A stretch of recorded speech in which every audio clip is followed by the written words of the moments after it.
Bien, y ya estamos listos y dispuestos para conversar con nuestro invitado, Andrés Joanet, diputado y presidente de Amarillos. ¿Qué tal, diputado? Bienvenido a esta edición de Llegó la Hora. Muy bien, aquí estamos con harto ánimo. Creo que se vienen desafíos importantes para el país. Creo que estamos en un momento clave, yo diría, de la historia del país. Y va a depender mucho de las decisiones que tomemos los próximos meses para ver qué país construimos en el futuro. Así que, pero como digo, con ánimo y esperanzado. Y ahí, diputado, a propósito también de la entrevista que dio el domingo en Reportajes del Mercurio, ¿cómo está viendo el escenario constitucional? Ya estamos en una especie de tierra derecha, afinando los últimos detalles. Mm. Hay posicionamientos de fuerzas políticas en torno al proceso mismo que van incluso más allá de la discusión constitucional. ¿Cómo está viendo cómo se está modificando el panorama político constitucional de aquí al plebiscito del 17 de diciembre? Bueno, yo creo que estamos en un espacio, o sea, en un momento y un poquito incierto en el sentido de que no sabemos cuál va a ser el resultado final. La gente creo que igual está cansada respecto del tema constitucional, pero también tiene que entender que esta cuestión es trascendental para el futuro del país. Y por tanto, yo diría que esto está abierto, va a depender mucho de lo que pase en noviembre, naturalmente, para finalmente cuál de las dos opciones triunfa el 17 de diciembre.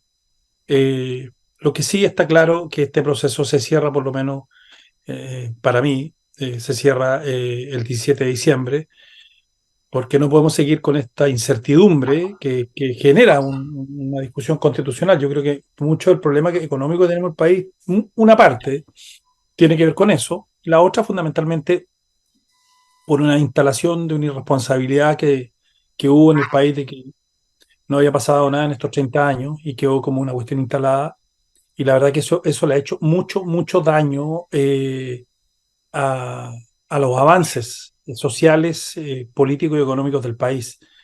El peor daño que ha tenido el país en materia de avances sociales han sido estos últimos 10 años, donde un discurso de sectores del Frente Amplio, el Partido Comunista, tratando de desestabilizar el sistema político y económico con el discurso, de deslegitimarlo, lo que han hecho es fundamentalmente eh, revertir y retrasar los avances sociales. Me explico. Sí.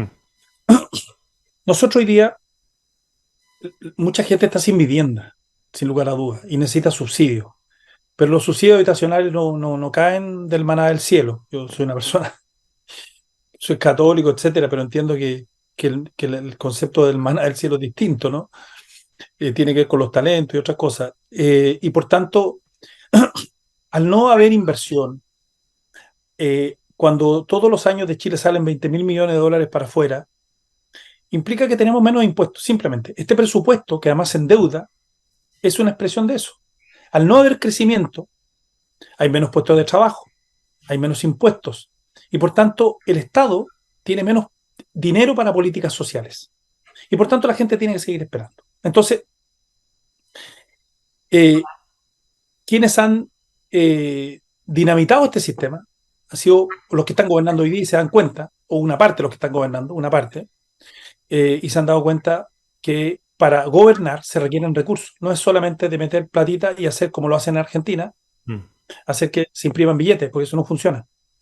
Eh, cuando este país tenía certeza jurídica y tenía claridad respecto de lo que había que hacer en materia económica, el país tenía impuestos para desarrollar política social y con eso se disminuyó la pobreza como nunca en la historia del país, se creció como nunca en la historia del país, se consolidó una clase media como nunca en la historia del país, se modernizó la infraestructura vial, portuaria, hospitalaria, carcelaria. La última cárcel que se construyó fue en el gobierno del presidente Frei, que fue una cárcel concesionada. Entonces, se entendió lo que había que hacer. Y entonces llevamos muchos años en que un discurso que ha tratado de decir que que justamente ir en contra de eso lo que ha hecho es perjudicar los avances sociales. Porque si no hay recursos en el Estado, no podemos mejorar la educación, no podemos mejorar la salud, no podemos mejorar la vivienda. Tú necesitas recursos y para que tengas recursos tú necesitas certeza jurídica, pero también un ambiente político distinto que el que hay ahora. Y ahí a propósito del ambiente político, lo mezclo también con el aspecto constitucional, que ¿Mm? algunas de las críticas que hemos visto al proceso actual parten de la base de un estándar que no se le exigió al proceso anterior por parte principalmente del oficialismo. Es decir, ahora Sí, de hecho algunos señalan que estaríamos frente a retrocesos sin decir cuál es el punto de referencia para ver si algo es un avance o un retroceso. Y eso hace que, por ejemplo, hay frases como la de una consejera oficialista que dice, ¿quién diría que íbamos a estar nosotros defendiendo la constitución de Pinochet, ¿verdad? Cuando el presidente de la República, antes del proceso anterior, dijo que cualquier cosa iba a ser mejor que la escrita por cuatro generales. Entonces, cuando pasamos de esos niveles de argumentación, uno dice, bueno, es que aquí ya quizás no, lo relevante ni siquiera es la discusión constitucional y estas decisiones estaban tomadas desde la noche del 7 de mayo, quizá, ¿no? ¿Cómo está analizando usted sobre todo el rol del oficialismo, pero no solamente como la decisión de qué van a votar, sino que cómo se está dando sí. esta discusión? O sea, yo creo que hay mucha irresponsabilidad política. Yo quiero recordar que el día 12 de diciembre del año pasado, todos los partidos concurrimos a una firma donde nos comprometíamos a sacar este proceso constitucional. Nosotros como amarillos firmamos eso y seguimos trabajando para que esto funcionara. Pero a mí me parece que los partidos de gobierno, el Frente Amplio, el Partido Comunista, el día que pierde las elecciones, se van para la casa, dejan votado esto y eso me parece una responsabilidad, es una irresponsabilidad con el país. Porque uno más allá de la posición ideológica que tenga, más allá de si me va bien o me va mal. Nosotros somos un partido pequeño que fundamentalmente somos herederos de la concertación, la gente que está ahí viene desde el Partido Socialista hasta la Democracia Cristiana, también algunos liberales, alguna gente de Bópoli también está ahí, o ex Bópoli, ¿no? Eh, pero nosotros asumimos que queremos construir un partido grande el día de mañana, pero sabemos perfectamente nuestra realidad hoy día. Pero más allá de eso, de alguna manera tenemos un partido masa crítica, eh, Mm. que influye a partir de las ideas, ¿no? Y nosotros en ese sentido no dejamos el proyecto votado. Este proceso no lo dejamos votado. Dijimos, tenemos que seguir empujándolo para que salga un buen proceso. Y creo que ahí se equivocan los partidos del Frente Amplio, el Partido Comunista, los partidos de gobierno. Y se equivoca el propio gobierno, porque el gobierno debería hacer política. Y que el gobierno no está haciendo política. El gobierno está navegando en un barco que con un capitán que a veces toma bien el timón, otras veces no lo toma, o se va para alguna parte, no sabemos dónde, pero no está tomando. Muy parecido al gobierno del presidente Piñera, donde claramente el timón se rompió porque ese barco finalmente navegó a donde tenía que navegar. Digamos, ahí no hubo conducción política. Digamos, después del 18 de octubre de 2019, quien gobernó fue el Parlamento. Acuérdate que había un Parlamento de facto, digamos, cosas como son. Y el presidente Piñera se mantuvo y claro, hoy día él habla de golpe de Estado, etcétera, pero la verdad es que en su momento había que tener autoridad política para, en definitiva, tomar fuerte el timón del país y avanzar. Ahora, por eso digo, yo creo que hay que hacerse cargo cuando uno hace las cosas. Y creo que los partidos de gobierno eh, firmaron el 12, el día 12 de diciembre. Yo quiero recordar a Vlado Milosevic. Era linda la foto, ¿no? Era linda la foto con hoy día el ministro Elizalde. Era linda la foto con Álvaro Elizalde, los dos ahí saliendo por la escalinata del Senado, del Congreso, ¿se acuerdan? La puesta en escena. Bueno, pero si vivimos pura puesta en escena en este país, al final, ¿qué pasa? Empecemos a ser responsables políticamente, que es lo que nosotros hemos señalado. Si nosotros no estamos jugando porque sea una nueva y buena constitución, donde incluso podemos salir perjudicados, en fin, nosotros lo hacemos fundamentalmente eh, porque queremos lo mejor para el país. Y yo espero que empecemos a salir de nuestra trinchera y empecemos a ponernos de acuerdo en los grandes temas. ¿Ah? Pero la verdad es que a mí me parece que hay una responsabilidad de los partidos de gobierno, del propio gobierno, de dejar pasar una oportunidad donde todo, independiente como nos fuera, independiente que el Partido Republicano sacó la mayor cantidad, pongámonos todos atrás. Sigamos con el acuerdo del 12 de diciembre, el acuerdo por Chile. Sigamos con ese acuerdo. Ese acuerdo logró los 12 bordes. Si fuéramos capaces de ponernos de acuerdo en eso, podríamos habernos puesto de nuevo y nosotros podríamos haber ayudado mucho. Podríamos haber sido esa bisagra que a veces es importante y que lo intentamos hacer. Pero yo siento que ahí hay una irresponsabilidad tremenda. Se lo he dicho. Yo quisiera saber dónde está Vlado Milosevic hoy día. ¿Dónde está eh, el propio Raúl Soto, que era el presidente de la Cámara de Diputados, el propio presidente del Senado? Nosotros entramos a esa mesa casi a empujones para poder entrar a esa mesa de discusión. Pero finalmente fuimos nosotros los que pusimos los expertos. ¿Cuánto se nos dijo porque habíamos propuesto los expertos? ¿Quién se nos dijo? ¿Ah? Se nos de todo. Entonces, yo siento que nosotros nos íbamos ganando un espacio fundamentalmente porque somos los menos amarillos los amarillos. Porque hemos tomado posición. Oiga, diputado, Siempre hemos tomado posición. Al final del día tomamos, nos cuesta, pero tomamos. Dijimos en su momento rechazo, después dijimos los expertos hasta el final, hasta el final, hasta el final. Sacamos los expertos. Tuvimos los 12 bordes. Ahora hemos tomado posición, hemos estado trabajando con Sarko Lucic y Gonzalo García para ayudar a mejorar el texto constitucional. Y nos dicen a nosotros que nosotros somos medias tintas, no, nosotros tenemos tinta completa. Amarilla será, pero completita. y ahí a propósito de esto mismo, que es un poco el espectro de la centroizquierda, porque hay partidos del socialismo democrático que pareciera que la fuerza gravitacional del poder del gobierno lo está llevando a tomar la misma decisión que el Frente Amplio y el Partido Comunista y nuevamente a no distinguirse de lo que está proponiendo ese mundo que además parecía que era un diagnóstico que estaba más o menos asentado, que eso había sido un error, especialmente después del 18 de octubre.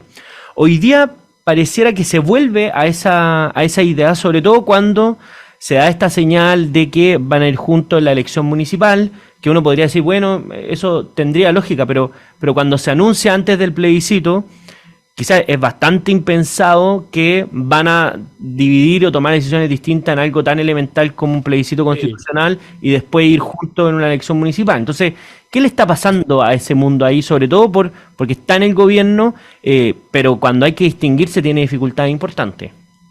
Y ahí entró la democracia cristiana también. Claro, Yo lo poco la democracia cristiana porque fue mi partido y no está bien hablar, ¿no? Eh, y nunca hablo mal de la democracia cristiana. Hago un análisis, pero me parece que hay una definición hacia un sector y que a nosotros nos deja un espacio importante en el centro, la centro izquierda y también hacia un poco a la centro derecha, pero fundamentalmente hay un sector que finalmente no se va a sentir representado y nosotros vamos a ocupar ese espacio. Nos demoraremos algunos años, pero vamos a ocupar ese espacio porque hay una cosa que en política finalmente al final, valga la redundancia, la gente premia, que es la coherencia y la convicción. Y nosotros tenemos coherencia y convicción política, con dificultades, como todos los partidos, siempre los partidos tienen dificultades, pero mientras uno mantenga la coherencia y la convicción de mantenerse ideológicamente en un lugar que llama al encuentro, que llama al diálogo, que llama a la coherencia, que llama a trabajar, que llama a los grandes acuerdos. Nosotros estamos planteando una cuestión que venimos planteando hace tiempo, que es un gran acuerdo por Chile, para ponernos de acuerdo en las 5 materias para desarrollar el país, que esas vigas maestras no se toquen en los próximos 20 años, 15, 20 años, que venga un gobierno y no toque esa viga, porque eso es un acuerdo transversal, más allá de lo que pasa con el tema constitucional, que nos importa, por favor, porque es fundamental para poder llevar eso adelante. Entonces, si nosotros, por ejemplo, somos capaces de ponernos de acuerdo, pero quien venga, quien el gobierno lo tenga, no lo pueda tocar. Lo hicieron Irlanda y Irlanda se desarrolló. Lo hizo Portugal y Portugal se desarrolló. Lo han hecho varios países emergentes en su momento y lograron pasar del subdesarrollo o digamos del desarrollo medio al desarrollo. Y yo creo que nosotros estamos ahí, somos 20 millones de habitantes. Estamos en una situación muy expectante. O nos caemos a la B definitivamente o nos mantenemos y podemos aspirar a jugar la Champions League alguna vez. Porque si no, este país va a ser nuevamente un modelo fallido, por el sentido de que no vamos a poder derrotar la delincuencia. Hoy día hemos asumido con normalidad ciertas prácticas que no se pueden asumir. Vivimos, y eso en general nos va normando, porque además hay mucha inseguridad en todo sentido, no solo pública, sino que también política, en fin. Entonces, yo diría que nosotros por lo menos estamos llamados a eso, y siento que en este sector finalmente se va a convertir en un núcleo. La democracia cristiana va a ser eh, llevada hacia allá, ya está. Ya hace bastante tiempo están ahí haciendo alianza con ese sector, y nosotros creemos que tenemos que generar grandes acuerdos en el centro político. Y ahí, ¿de qué va de...? Yo leí la entrevista del domingo, sé que falta una definición oficial Sí, del partido para tomar una opción en el plebiscito, pero ¿cuál a su juicio son los elementos más importantes a considerar, sobre todo en relación a que prácticamente está la suerte echada en materia constitucional y difícilmente ya se vaya a ver algún cambio profundo en lo que sigue? A su juicio, por ejemplo, los 12 bordes quedaron bien respetados, se sí. cumplió el objetivo, funcionó el proceso constitucional en el sentido de tener una parte de expertos, de consejeros, después la comisión mixta que tuvo, o la segunda parte de los expertos también que tuvo. Hay un rol polémico respecto sobre todo al rol del oficialismo y a las cosas que quisieron modificar. Es decir, ¿cuál sería la evaluación y cuáles son los criterios que deberían hacer como una especie de pauta de evaluación para ver si estar por la opción a favor o en contra? Lo, lo primero, que los 12 bordes fueron un gran aporte, ¿no? Eso definió que este texto no podía ser de otra forma, en el sentido que, a ver, que podría trabajarse bastante, pero los 12 bordes de alguna manera consolidan la democracia, lo digo yo, porque en el fondo los 12 bordes diferencian del texto anterior que tenía elementos antidemocráticos, claramente, que no eran propios de una democracia republicana o liberal. Eh, Eso por una parte. Pero respecto ya de la siguiente etapa, yo preferiría, San Francisco, no pronunciarme, porque justamente nosotros en estos días, como amarillos, vamos a discutir esto, y te lo acabo de decir. Este es un partido pequeño, pero que tiene una masa crítica bien importante. Hay muchos exministros, exsenadores, exdiputados, expresidentes de Cámara, del Senado. Nos falta expresidente, a pesar que tenemos relación muy buena con varios expresidentes, ¿no?